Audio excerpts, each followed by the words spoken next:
अभी अपन देखते हैं स्विंग थ्योरीज। ठीक है, अब स्विंग थ्योरी के अंदर अपन ये वाली जो पर्टिकुलर थ्योरी है इसके अंदर हम लोग क्या स्टडी करेंगे, कंटिन्यूएशंस। ठीक है, मीन्स ऐसा चीज़ देखेंगे जहाँ से मार्केट क्या हो रहा है, कंटिन्यू कर रहा है। इसके पहले वाली जो थ्योरी थी उसके अंदर हम लोगों ने क्या देखा था, रिवर्सल्स। तो रिवर्सल हम लोगों ने कहाँ पे देखा था कि मार्केट एक प्रॉपर रैली देने के बाद पुल बैक लेके नीचे गिरना स्टार्ट होता है और नीचे गिरते वक्त एक प्रॉपर स्ट्रॉन्ग सपोर्ट एरिया या फिर किसी पर्टिकुलर ट्रेंड लाइन के पास या फिर 200 EMA के पास से मार्केट क्या कर जाता है, रिवर्स कर जाता है। ठीक है, ओके। अब इस वाले कंसेप्ट के अंदर हम लोग क्या स्टडी करेंगे कंटिन्यूएशन के अंदर, कि मार्केट रिवर्सल करने के बाद जब भी इस पर्टिकुलर रेजिस्टेंस के पास आता है, ये पर्टिकुलर रेजिस्टेंस के पास आता है, उसके बाद यहाँ से कंटिन्यू हो जाता है। तो उसका भी अभी अपन कुछ एग्जांपल देखेंगे और उसको ट्रेड कैसे करना है पहले ये चीज़ समझेंगे। तो इसके कुछ कंडीशंस हैं, जैसे कि हम लोग इसको जब भी देखेंगे तो 1 मंथ के टाइम फ्रेम पे देखेंगे और 1 वीक के टाइम फ्रेम पे देखेंगे।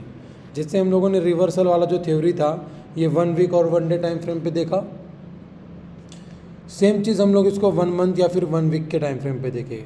ठीक है, और क्या कंडीशंस हैं, और कंडीशन ये है कि जो भी हाई होगा, मतलब ये जिस भी पर्टिकुलर हाई को ब्रेक करेगा, ये मिनिमम हमको क्या चाहिए कहने के लिए, तो ये 52 वीक हाई हम लोग कंसिडर कर सकते हैं। ठीक है, 52 वीक हाई, बट हम लोग क्या पकड़ के चलेंगे, ये एटलीस्ट 3 इयर्स ओल्ड हाई होना चाहिए, या फिर मार्केट के अंदर ये ऑल टाइम हाई रहना चाहिए।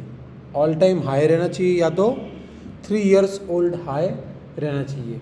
ठीक है, इससे क्या समझ में आता है कि मार्केट 3 साल पहले या फिर एक समय पे इस पर्टिकुलर हाई पे था, तब तक मार्केट के अंदर क्या था, उस पर्टिकुलर स्टॉक का एक ग्रोथ था। ठीक है, उसके बाद मार्केट के अंदर कंडीशन चेंज हुए, पॉलिसीज चेंज हुई होगी, मार्केट का परफॉर्मेंस चेंज हुआ होगा, कंपनी के परफॉर्मेंस चेंज हुए होंगे, तो यहाँ से मार्केट क्या होने लग गया, गिरना चालू हो गया। और एक समय पे आकर के एक ऐसे एरिया पे आकर के इसने मार्केट ने सपोर्ट लिया जहाँ पे उसने पहले भी सपोर्ट या फिर एक रेजिस्टेंस पे आ चुका था। हो सकता है ट्रेंड लाइन भी होगा, हो सकता है 200 EMA भी होगा, हो सकता है या फिर स्ट्रॉन्ग सपोर्ट भी होगा। वहाँ से रिवर्सल लेने के बाद मार्केट ऊपर चलना स्टार्ट किया। डैट मीन्स एक समय तक ऑल टाइम हाई पे था, फिर मार्केट के अंदर सैचुरेशन आया या फिर स्टॉक के अंदर सैचुरेशन आया, वहाँ से वो गिर गया। अब वापस से मार्केट ने परफॉर्मेंस करना स्टार्ट किया, इन शॉर्ट स्टॉक ने यानी कंपनी ने अच्छा परफॉर्मेंस करना स्टार्ट किया, इसलिए स्टॉक की प्राइसेस भी बढ़ना स्टार्ट हुई। और वापस एक पर्टिकुलर प्राइस पे आने के बाद मार्केट यहाँ पे क्या करेगा, तो यहाँ पर 2 कंडीशंस करेगा। नंबर 1, एक तो ये पुल बैक लेकर के ब्रेकआउट करेगा,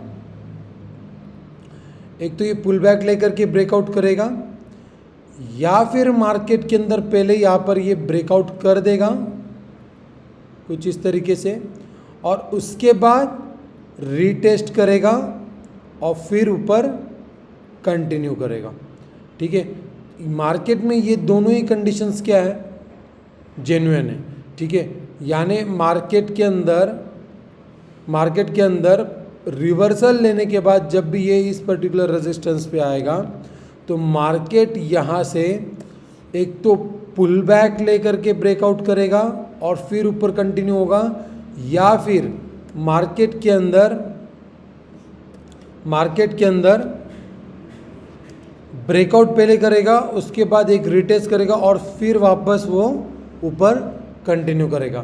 तो ये जो कंडीशंस है, ये कंडीशंस कब हम लोग स्टडी करेंगे या फिर कब फॉलो करेंगे, जब वो पर्टिकुलर स्टॉक 3 साल पुराना हाई या फिर ऑल टाइम हाई को ब्रेक करेगा। इससे कम वाला हाई हम लोग प्रिफर नहीं करते। रीज़न उसके पीछे क्या है कि हमको चाहिए एक टाइम, मतलब एक प्रॉपर टाइम। ये जो हाई इसने बनाया था, ये अगर 6 महीने पुराना हाई और तुरंत अगर यहाँ से ये जा रहा है, तो हम लोग इस पर्टिकुलर स्टॉक के अंदर हम लोग प्रॉपर करेक्शन हुआ है ये मानकर नहीं चलेंगे। हम लोग को ये चाहिए एटलीस्ट 3 इयर्स ओल्ड हाई या फिर ऑल टाइम हाई। ठीक है। अब इसी का एग्जांपल ये जो मैंने एक स्टॉक लगा कर रखा है यहाँ पे प्रीमियर एक्सप्लोजिव्स, इसके अंदर हम लोग देखते हैं। ठीक है, अब ये जो पर्टिकुलर स्टॉक है, अगर मैं इसको स्क्वीज़ करूँ और आपको थोड़ा सा दिखाऊँ, यहाँ पे ये जो पर्टिकुलर स्टॉक है जून 2017 में 100 रुपीज़ पे ट्रेड कर रहा था। उसके बाद से स्टॉक नीचे गिर के अप्रैल 2020 में कहाँ तक चला गया, 12 रुपीज़ तक। मीन्स ऑलमोस्ट 90% ये गिर गया। वापस यही स्टॉक एक पर्टिकुलर प्राइस पे आया सितंबर 2022 तक, उस प्राइस पे एक पुल बैक लिया एंड देन ब्रेकआउट दिया। ब्रेकआउट उसने दिया कब, जुलाई 2023, यानी जुलाई 17 से लेकर के जुलाई 23, यानी ऑलमोस्ट 6 साल के बाद इसने ये ब्रेकआउट दिया। ठीक है, डैट मीन्स अपनी पहली कंडीशन तो फुलफिल हो रही है। उसके बाद जैसे इसने ये ब्रेकआउट दिया, इसके बाद से ये स्टॉक 100 रुपीज़ से कहाँ तक गया देखो, 900 रुपीज़ तक। यानी अगर मैं इन टर्म्स ऑफ परसेंटेज बात करूं, तो इस पर्टिकुलर जगह से लेकर के इस पर्टिकुलर जगह तक ये कितना परसेंट बढ़ा है, 774%। ठीक है, ओके। कितने वक्त में पहुंचा है वो भी अपन देखते हैं। सबसे पहले क्या देखेंगे कि ये इस जगह से लेकर के इस जगह तक कितना समय लग गया इसको, 318 बार्स, यानी 2226 दिन। ठीक है, 6 साल। ठीक है, वही चीज़ इसने ब्रेक करने के बाद अपना 8 गुना रिटर्न्स कितने दिन में पहुंचा दिया, 49 बार। दैट मीन्स 344 डेज, यानी 1 साल भी नहीं, 11 महीने में। मतलब जब भी मार्केट ऐसा ब्रेकआउट देता है, उसके बाद से मार्केट ऐसा बूम होने के चांसेस वेरी हाई होते हैं। ठीक है, अब हम लोग अपना टारगेट कैसे डिसाइड करेंगे, तो एक सिंपल सा लॉजिक में उसके पीछे ये बताता हूँ कि जिस हाई से ये स्टॉक जितना लो गिरा था, उतना तो ये पहले कम से कम चलेगा। यानी इतना टारगेट तो ये वाला जो टारगेट है, इतना तो ये पर्टिकुलर स्टॉक तो देने ही वाला था। कब तक दे सकता है, तो एग्जाम्पल के तौर पे अगर इसको 6 साल लगे ना, इतना ये हो सकता है कि ये 6 महीने में भी यहाँ तक ये टारगेट दे दें। सो जो सेकेंड थ्योरी काम करते हैं, वो इसी माइंडसेट और इसी लॉजिक से हम लोग काम करते हैं कि मार्केट के अंदर ये जो इतना फॉल हुआ था एक टाइम पे, यहाँ से लेकर के यहाँ तक, तो ये जब ब्रेक आउट करेगा यहाँ से, तो इतना ही market within few months यहाँ तक चला जाए। तो जब मैं यहाँ से इसको in terms of percentage calculate करने जाऊँ यहाँ से यहाँ तक, तो 50 to 60% हम लोग कुछ ही मंथ्स के अंदर जनरेट कर सकते हैं। तो इस पर्टिकुलर जो थ्योरी के अंदर जो भी हम लोगों ने कंसेप्ट स्टडी किया, इसके अंदर हम लोगों ने क्या क्या देखा, कंडीशंस क्या क्या है। नंबर 1, ये एक स्विंग थ्योरी है जो कि एक कंटिन्यूएशन बेस्ड पे है। ये रिवर्सल एरिया, ये एक कंटिन्यूएशन एरिया। ठीक है, इसको हम लोग 1 मंथ या फिर 1 वीक टाइम फ्रेम पे ही देखेंगे, फर्स्ट थिंग। उसके बाद सेकेंड थिंग क्या देखेंगे, ऐसे स्टॉक जो एक पर्टिकुलर रिवर्सल एरिया से ऊपर गए। रिवर्सल एरिया से ऊपर जाना ये कंपलसरी, रीज़न इसके पीछे क्या है, क्योंकि अगर उसकी रैली नंबर 1 हो चुकी है, 2 भी कंप्लीट हो चुकी है, तो ही तो वो अपनी रैली नंबर 3 को फॉलो करेगा। और जब रैली नंबर 3 हो जाएगी, उसके बाद ही तो 4, तभी तो ये जो पर्टिकुलर ट्रेंड लाइन है वो मैच करेगा। सो ये रैलीज कंप्लीट होना बहुत ज़्यादा ज़रूरी है।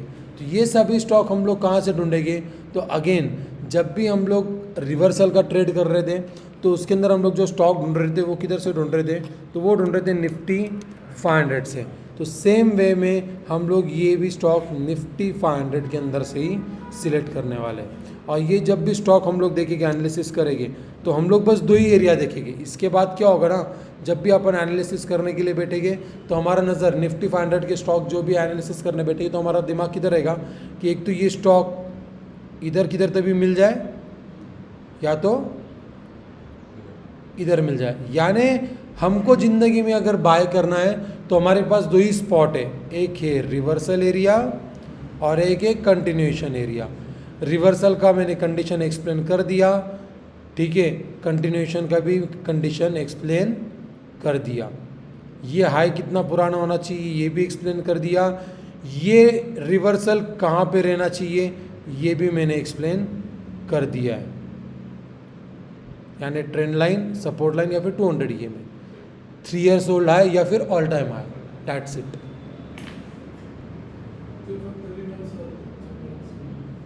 तू मोबाईल बघतो, मी सांगत असताना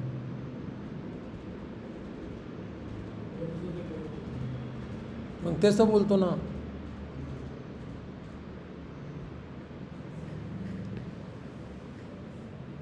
मी शिकवत असताना थोडंसं इकडं लक्ष द्यायचं, ट्रेड कुठं जाणार नाही, पहिले शिकून घ्या, शिकणं इम्पॉर्टंट आहे, ट्रेड तुम्ही लाईफ टाईम करणारच आहे।